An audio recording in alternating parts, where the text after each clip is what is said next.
দেখো তোমরা লেখাপড়া শিখতে পারোনি, আমি আসার সময় ইন্টেলিজেন্স যে সিস্টেম আছে এআই থেকে আমি কিছু সেখান থেকে তথ্য সংগ্রহ করছিলাম। আমি এআইকে জিজ্ঞাসা করছিলাম নবী মুহাম্মদ সাল্লাল্লাহু আলাইহি ওয়াসাল্লামের এমন কি গুণ আছে যে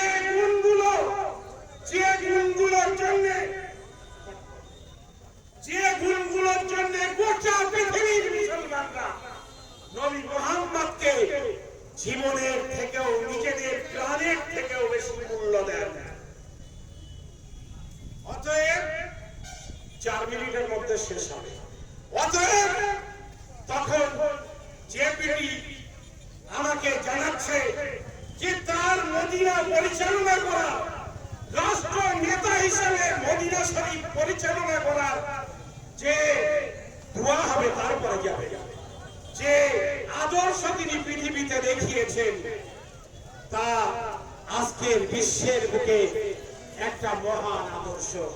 তাই ভাই আমার, আপনারা অবশ্যই 2 মিনিটের শেষ দোয়ায় অংশ নেবেন। যদি প্রয়োজন হয় কলকাতায় আন্দোলন হবে। আমরা আগামী এই বিজয়া দশমী বলে হিন্দু ভাইদের যে পুজোর উৎসব, সেটা যেদিন শেষ হবে তার পরের দিনেই কিন্তু আমরা আন্দোলন ঘোষণা করব। গোটা প্রক্রিয়ার দিকে নজর রাখা হচ্ছে, উত্তরপ্রদেশ সরকারের ভূমিকার দিকে নজর রাখা হচ্ছে এবং ভারত সরকারের যে ভূমিকা সেদিকে নজর রাখা হচ্ছে এবং আমাদের পশ্চিমবঙ্গ সরকারের পুলিশ প্রশাসনের যে ভূমিকা সেদিকেও আমরা নজর রাখছি।